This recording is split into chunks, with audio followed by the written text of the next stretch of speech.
My name is Matt Rhodes. I'm the lead concept artist at BioWare. I've wanted to draw since I was a kid, but at the time video games weren't as sophisticated as they were, so I didn't even know to dream about getting into video games. They sort of found me. When designing your own science fiction IP, you're going to have the familiar, which is necessary because you need a place for the player to engage themselves, to sort of see themselves. But to create all the alien worlds, the alien life that surrounds you, you really, from a visual standpoint, you start playing with visual metaphors a lot. You know, hard materials like metal, there's pointiness. These little clues that you may not overtly say hard and warlike, but it just sort of tickles the back of your mind. Concept art, we found, has done sort of two jobs. One is to provide the blueprints for everything that gets made, the characters, environments, objects, everything from weapons to the magic effects, everything. But then there's also the inspiration side. So it's creating those images either early on or later in the process that get the team pumped up and that also sort of let everyone know in a very instantly recognizable way where we're going. This is the elusive man. When we were trying to figure him out, part of it was he had to remain somewhat neutral. So it was more about creating an interesting environment for him. Something intimidating and almost abstract. So it's just him sitting on his chair watching a star die. A bartender character, you can maybe draw a couple images, you pick one, you're going to be okay. But when it comes to, Commander Shepard or one of your party members, or especially villains, villains go through the most iteration by far. Because, so much hangs on these guys. They're going to be with you at the dramatic moments. I've probably drawn hundreds of helmet variations. Party members go through, at least 50. We go through 5 stages at least of development, each one having 10 different concepts at least. The things that get frustrating are when you're on your 100th helmet, your 200th helmet, suddenly you just can't look at them anymore. Lights, visor, okay, it just blurs together. I think it's pretty subtle, but I'm really happy with where we went, even with Shepard's armor, because it's the one thing that you're going to see the whole time, but I think it serves as a metaphor for where the whole game went, that it's more grounded, it's more solid, more believable, there's more detail in it if you're willing to look. The design overall, it's just so much more resolved.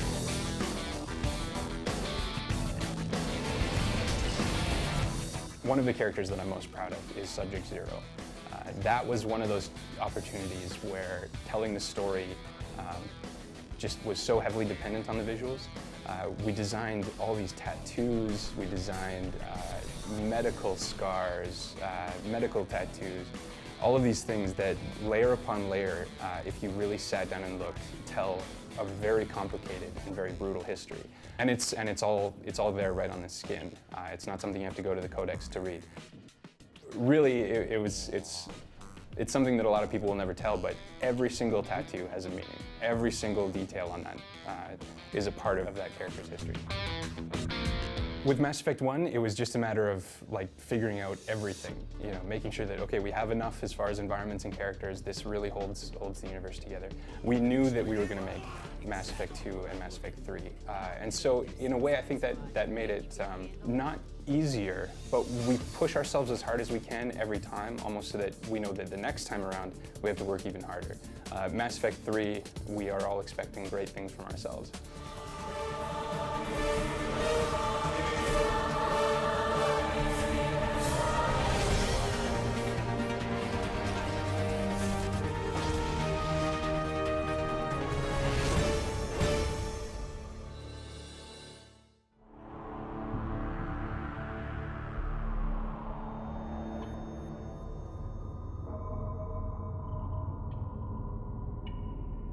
I'm Brad Kinley. I'm the lead animator on Mass Effect 2 at BioWare. The lead animator is responsible for our conversation system. You've been gone a long time, Shepard. Things have changed. Our gestures, our combat, facial animation, and creatures in the game. So anything that moves pretty much goes through our department. Mass Effect has a very realistic bent.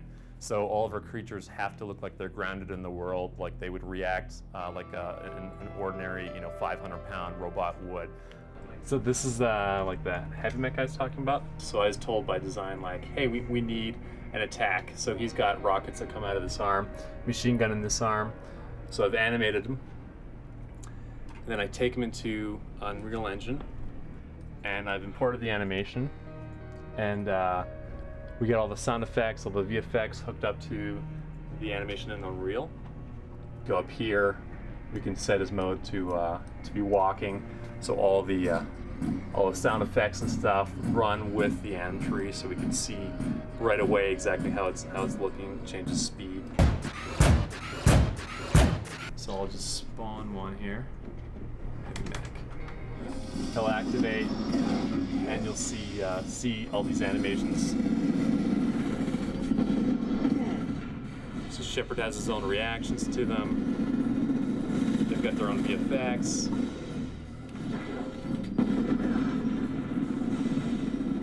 And if I wasn't on God mode, I'd definitely be toast by now. These guys are really tough. They're some of the toughest enemies in the game, but they're also some of the most memorable fights. So every day I'll come in, play the heavy mech, see how he's working, see how all the animations and VFX are coming together. And this late in the game, he's really close to done and polished. So he's worked out pretty well. I think you've seen the Geth in our teaser trailer. He was probably the biggest challenge in Mass Effect 2 because the Krogan has 2 eyes and a mouth, and Solarian has 2 eyes and a mouth, so they kind of follow that pattern. But for the Geth, he's got all these articulated plates, he's got this really complex lens there. So using a system that wasn't meant for that to build out a wide range of emotions for him was really difficult. This is like a question brow. You can put on a perplexed brow, you can add them together. We ended up doing stuff like we put a small light on him that can change color depending on what he's feeling. Thus, the only way to restore those systems would be to eradicate the Krogan. I recognized Agent Rossi as an Alliance agent and enabled her transfer, but she has not proven effective. This is the tree that kind of makes that all possible. All these nodes here will put on a different piece of emotion on Legion. A head, pitch, and roll and stuff, and all this stuff is all articulated and working really well. So he ended up being one of the coolest aspects of Mass Effect 2 is taking the Geth and really making them really detailed and expressive.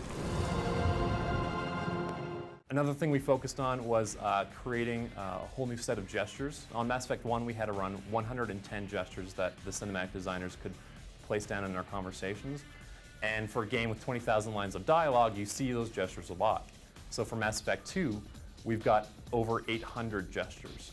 And combining those, you end up with conversations where the player is not going to recognize a pocket of acting that had happened before.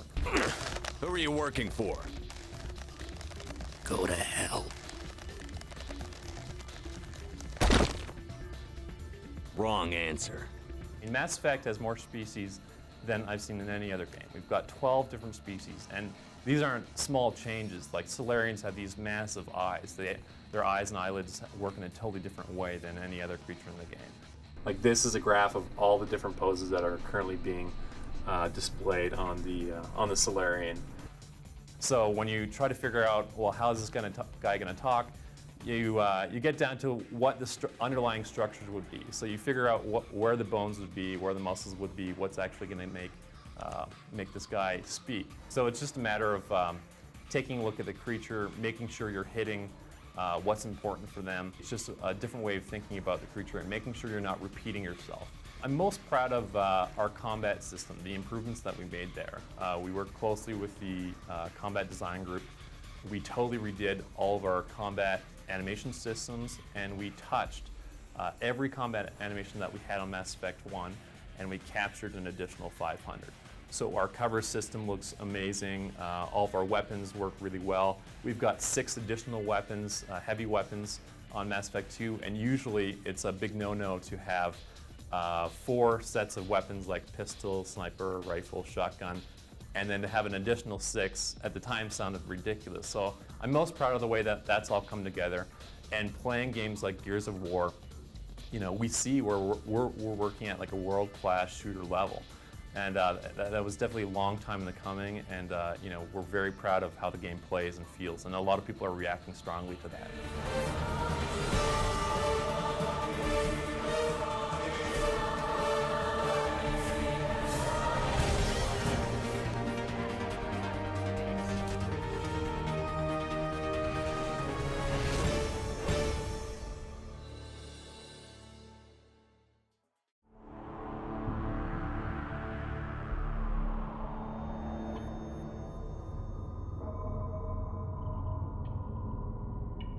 My name is Adrian Cho. I'm an art producer for Mass Effect 2 at BioWare.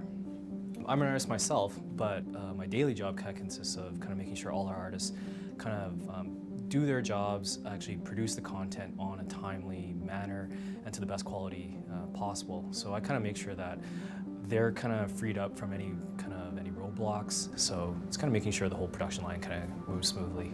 This is really kind of like almost like the second generation of 360 games. So you're gonna see this huge jump in, what came out for launch, and then, games like Mass Effect, I think, really represent this kind of maturing age where the artists have finally gotten used to how the hardware works and how Unreal works. So we're able to squeeze a lot more out of it for Mass Effect 2. There's a space station in Mass Effect 2 that you actually go to. It's a really, really awesome environment, kind of Blade Runner-esque, and it's a space station that's kind of stuck inside an asteroid. It's called Omega. One of my favorite environments is the Omega station. Inside it, I don't think I've ever seen anything quite like that in a video game. It's grungy, dirty, industrial, seedy, kind of the underworld. And so when we're trying to come up with the idea of how Omega should look, it should be really kind of a really impressive visual icon when you fly towards it. We all got a chance to kind of envision, what would a space station look like, stuck in an asteroid. So, we started off with some ideas. I put in some renderings, passed it off to the art director. He added his stuff, and then the really cool thing about our project is the project director, the guy who's kind of like in charge of everything with the vision of Mass Effect, Casey Hudson. He also has a very strong artistic background. So then he really added the final touches to the Omega station. And what I really liked was he was able to extract, I think, from the design, elements that I maybe wasn't able to see. And that was really cool to see the end product. The editor is actually where everything kind of comes to life. We do a lot of VFX in here. We place all the actors, all the set pieces. So what typically a level artist will do, they'll build all the individual pieces here, and then they'll texture and light inside the editor. So really, all the levels are just made up of really simple pieces.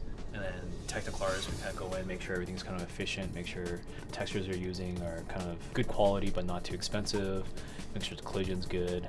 And then we also check out different lighting modes to make sure all the parts are getting lit properly but not too expensively.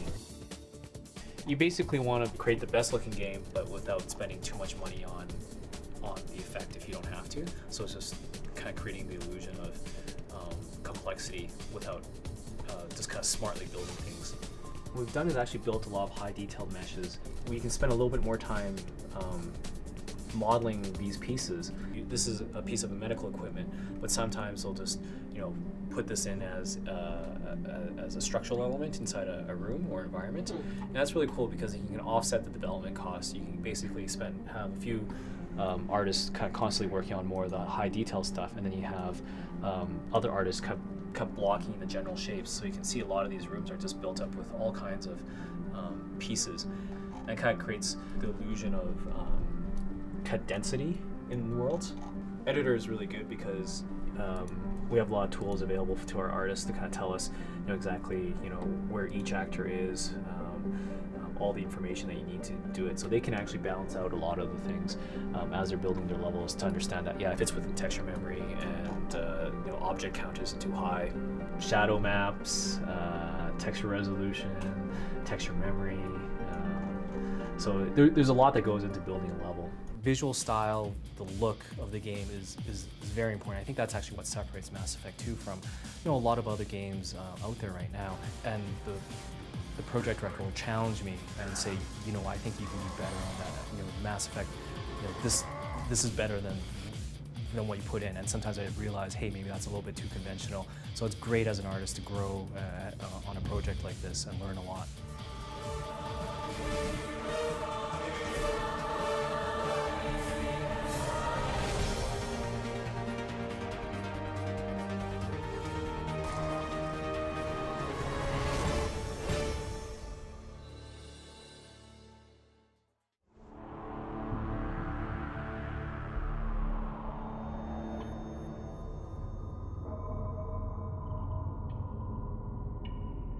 My name is Derek Watts. I'm the art director on Mass Effect 2, and I work here in BioWare up in Canada in Edmonton.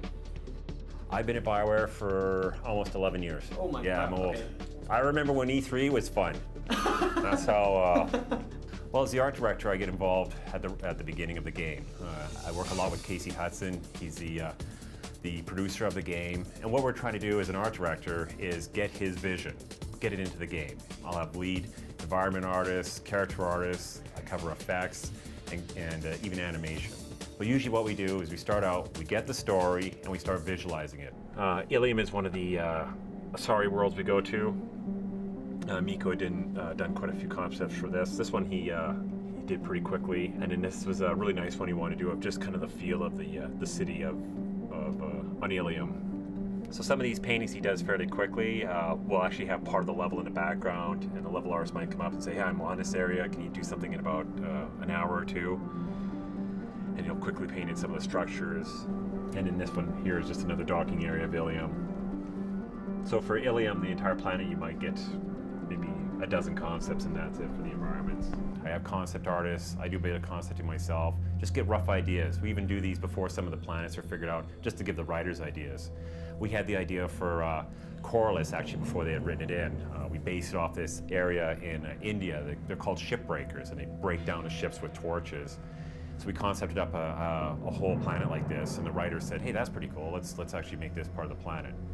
An early concept of what we were trying to get across in Corliss, which was this junk world of these gigantic ships and structures that these people were cutting apart for scrap metal. You know, very oily, dirty ground, polluted, rusted. These are some guys like hauling off some of the parts. So these are great for the environment artists to get a visual on what they want to try and do. Even before we start the level, the designers know what we're trying to get across. So we do these very early in the game development. The problem is how alien do you want to go, or do you want to just use the cliches and just work with those? And sometimes it's better to use the cliches. Like people say, well, alien world, it's a bit organic, but once you try making it out of jello with zero gravity, it's too alien, and everybody goes, oh, that one sucked. I mean, I'm here to kill. we'll just go through Grunt real quick here. So first phase, we just trying to get some ideas down. This is Matt Rhodes, and he did some quick ideas for maybe what Grunt looked like. Wanted to kind of keep him looking a bit younger than some of the other Krogans, and throwing down some quick patterns of what we might want from him. Here's the original Krogan done up. Maybe we're trying to get some bare arms on him, maybe some kind of feeding tubes through there. These are some ones that Ben Hewen had done up. Again, this is phase one. Just looking at a different kind of approach. This is something we were getting a bit closer to. We were kind of playing around with a few materials on him. What would he look like with snake scales on him? Maybe if he was green. This is the old Rex head from ME1. We'll maybe do a few variations of what his head might look like. Some different colors. This is the final armor for him. We kind of had this nice, clean, metallic look on him. Once we do that, we give it to the character artist. Use just a roughed-in shape for the head, so we can kind of approve it and say, yeah, this is getting really close to what we want. Here's some of the changes we decided to make on it. So we'll have the concept go in there with just some quick Photoshop changes, bring out the horns a little bit. Some of the more final detail look, you're starting to get some of the texturing on the skin, some of the shapes and more defined on the horns. And then this is, at this point, the final texturing. He's gone through a few more tweaks from here.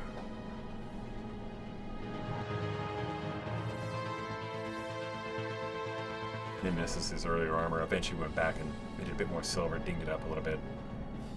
I think a lot of people think it's just about us looking at drawings in the final work and saying, yay, nay, no, redo that, this could be better, and then I just sit at my desk. But it's a lot of walking around, talking to the artists, sitting down with them, making sure everything's going well, you know, it's about getting them motivated, giving them good ideas so they can take off those. I mean, you need something. It's hard to go into somebody and go, well, hey, I need an alien, just do whatever you want. I mean, they need a bit of feedback from that, so. Don't mistake me for a common soldier. I think we were all surprised about Thane.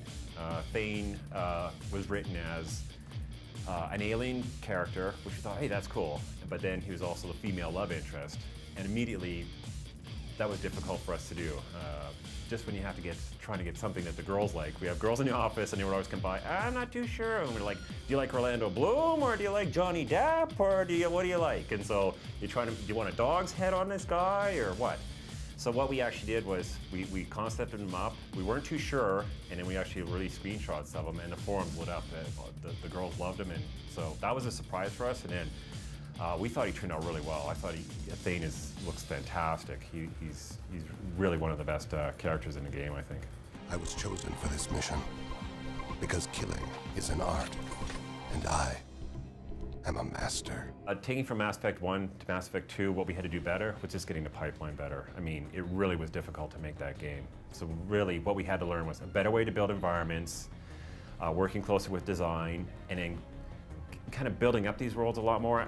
If you remember going back to Mass Effect 1, where you were walking around the environments, if you go back there, they were quite empty. It was mostly just the structures, a few people. We need to make it feel like people are living here. More benches and chairs, more lived in, more like it was actually a working environment or world.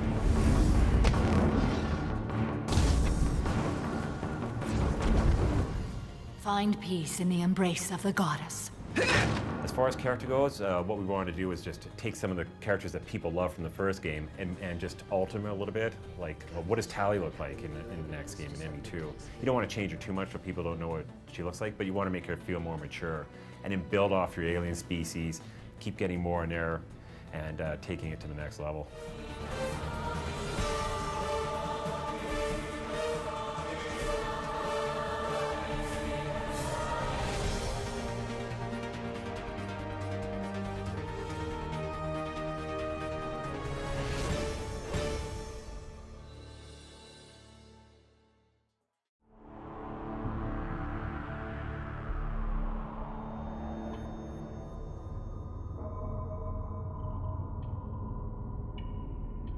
My name is Armando Troisi. I'm the lead cinematic designer on Mass Effect 2.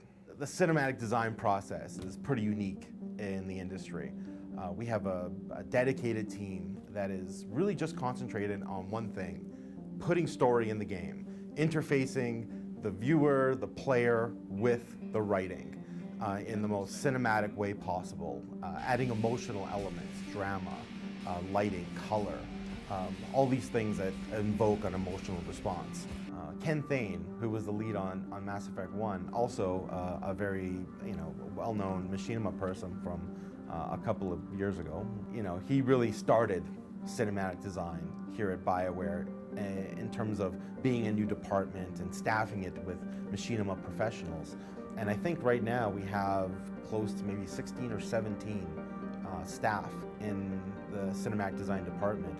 The overwhelming percentage of them are from the machinima community. For me, it's not so much the scene, but it's the totality of the story.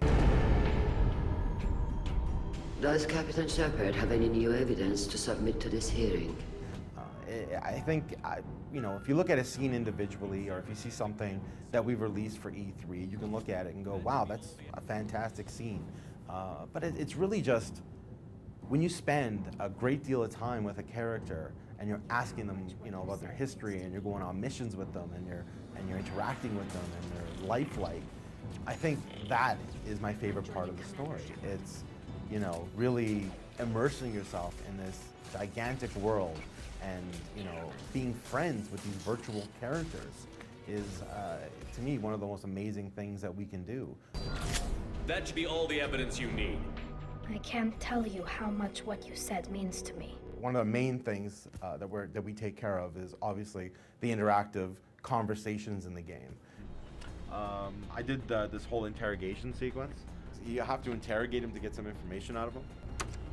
Yeah, so this is just a little peek at our tools here. So you're Shepard, and it's really interesting because it's very interactive. There's so many different ways in and out of this interrogation scene. You can You can use the interrupt system, you can rough the guy up, you can try to persuade him, you can tell your partner to be the good cop or the bad cop and that kind of thing. This is kind of our own modifications to do a lot of cinematic work very quickly for Mass Effect 2. We have, obviously, this is the dialogue, and as you can see, it's got a lot of choices, very interactive, and it allows us to look at the shape of the narrative and how we can now add cameras, acting, and emotional content to it. We can see the scene playing out. We have lots of tools that allow us to do very cool stuff. We go about making a scene, shot for shot. The hell are you two? So within our tools here, we can... Bailey has nothing to do with this. We just want a few answers. We can have control over acting. We can have control over lighting. So we can give them a red shade if we like. We can give them a very strong rim light. We can now start shaping our vision of the scene, hopefully trying to connect the audience to the intention of the writer.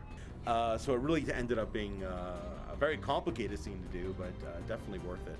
One of the things that we changed from Mass Effect 1 to Mass Effect 2 is we've actually evolved our philosophies and we've evolved our systems to meet those philosophies. In Mass Effect 1, there was a tremendous amount of content. I believe we had 25,000 lines of dialogue that needed a digital acting pass, cameras, that kind of thing. And I think we were able to get through about 80% of it. The rest was taken over by procedural systems, which just added, some movement and picked cameras for it and all this kind of stuff. For Mass Effect 2, we've kind of thrown all that away, and we said, you know what? Everything's a special flower. Every second you spend with your crewmates has to be awesome, and we've really pushed the envelope in terms of making so many small moments in Mass Effect 2 that are, cumulatively are going to make you feel like you're connecting with the characters more. It's going to make you want to play more. It's going to be a fantastic experience.